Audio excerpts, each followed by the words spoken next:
Hello guys, আসসালামু আলাইকুম। সবাই কেমন আছেন? আশা করছি আপনারা সবাই ভালো আছেন। আজকে আবার একটা নতুন ভিডিওর মাধ্যমে চলে এলাম আপনাদের কাছে।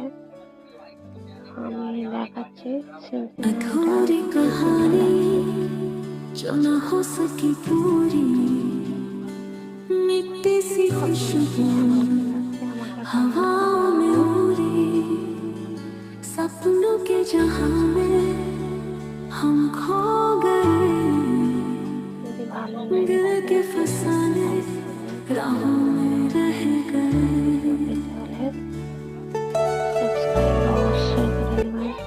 বেশি বেশি করে সাপোর্ট করবেন, কারণ সাপোর্ট করলে তখনই আমি আমার ভিডিও বানানোর প্রতি আরও ইন্টারেস্ট থাকবে।